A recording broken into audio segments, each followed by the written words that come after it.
Gorman being an assistant coach just to help them.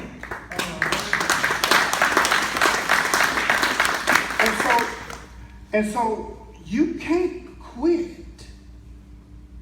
Just because you retired, you can't give up.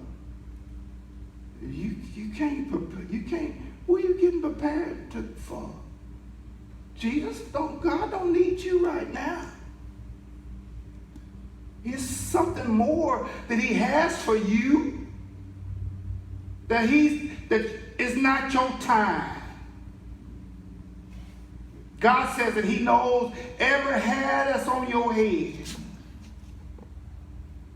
He knows when it's time. And if it's not your time, we still got work to do. Amen. That's right. Amen. I know Dewey be preaching on that. We got work to do. And so once my season was over, I was sitting in class one day, just going to class, and somebody called us over the speaker thing, whatever that thing is, y'all know what that is. What is that? Intercom. Told George Cumbie, go to the field house now. I know I didn't do nothing. Go to the field house right now. Somebody's waiting for you to talk to you. I ain't got no recruiting from nobody. So I didn't go. What am I going down there for nothing? Ain't nobody down there waiting on me. And so one of the coaches came and got me out the class. I said, didn't you hear intercom? I said, yeah, I heard intercom, but I didn't think it was nothing for me. I'm just a Mo Station boy coming up here to try to play football. He said, no, you need to go to the field house. So I go to the field house, and I get to the field house, and Oklahoma University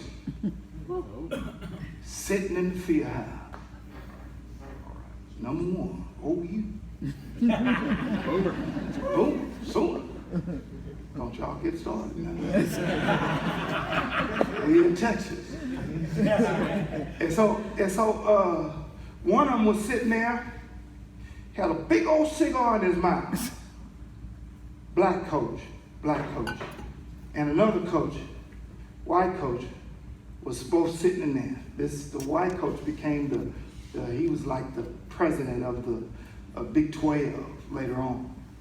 But they were sitting in there waiting for me to come in the door. And so I'm like, hey, what y'all here for? And they started talking to me about coming to Oklahoma University. And I say, how y'all hear from me? About me. Way down here in Tyler. And he said, one of the coaches, the black coach, he was from Tyler. And listen, God can work in all kind of ways. But watch this. He said that a coach is a man that lived here in Tyler, son that was in middle school, went to Gorman. And that guy, that kid, went home and told his daddy about me. And his daddy came to the football game and watched me play. And he turns around and calls Coach Winslow, that's the running back coach at Oklahoma. Do you understand how when God moves, he moves? And no matter how you think, how could that have happened? Do you know God makes things happen without us really understanding how things happen, Amen. because we're on a journey. God has us set for that journey to complete that journey. No matter how you try to figure out, it's going to happen. And so I'm trying to figure out how this is happening. And so they went, don't tell nobody, but they went and got me a suit and a shirt and some clothes. I think that's illegal and stuff, but I never had no coat and no slacks and no suit. And so that was a blessing, right? Yeah. And so as we went on, Coach Switzer was my coach at Oklahoma. Coach Barry Switzer. He was my coach. Sweet He man. loved his players. Yes. And he said that he gave me the story about how I was recruited and how God does stuff that we sitting back trying to figure out what's going on, and God is on point every time. Yeah. He'll never leave you or forsake you, and he'll never leave you alone. He's always there watching over us and keeping us safe in times of trouble. And me and Coach Switzer was sitting there talking. He said, you remember that, he said, I'm going to tell you how you got recruited. He said, Coach Lacewell, who was a defensive coordinator, he got the film from the coaches that went down to Oklahoma, going down to Gorman to see me, but he never gave Coach Switzer the tape, the film. He didn't give it to him. He didn't even watch it. He put it in a box.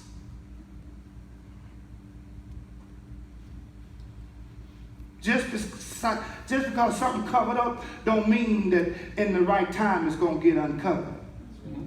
You can't treat people bad and think you're going to get away with it. So he asked Coach, he said, where's that tape at with that kid from TK Gorman? He said, Coach, it's in the box. He said, why don't you go get it and let's look at it. And so he got the film and looked at it. And he said on the film, he said, this guy's making plays everywhere.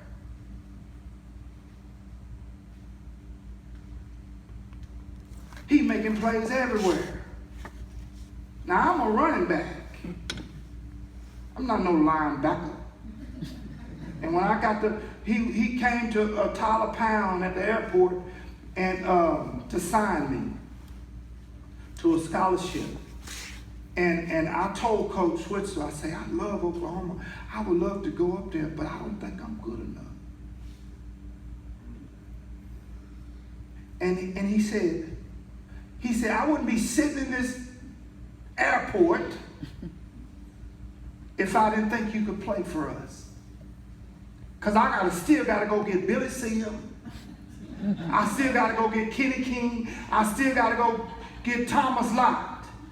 And I'm in Tyler at the Tyler Point Airport trying to offer you a scholarship to play at Oklahoma. He said, I wouldn't be here if I didn't think you could play. I said, this man got more confidence in me than I do, in my own self. I said, how he got more confidence in me? And I don't have confidence that I could play at that level. And I told Coach Switzer, I said, man, you think I can play at Oklahoma? He said, I wouldn't be here if you couldn't. I said, Coach, I think I'm going to try. I'm going to go. So I went to Oklahoma. My freshman year, broke my collarbone twice as a freshman because I was a running back. I just played linebacker just because I had to play both ways. I didn't really want to play linebacker I wanted to be a running back. But my first game of the year, I fell and broke my collarbone. Came back in the spring, doing spring ball, fell and broke it again. So Coach Switzer brought me into his office. I'm having meetings with Coach Switzer now, right? He said, I'm gonna move you to linebacker. Maybe you'll break somebody else's collarbone instead of y'all.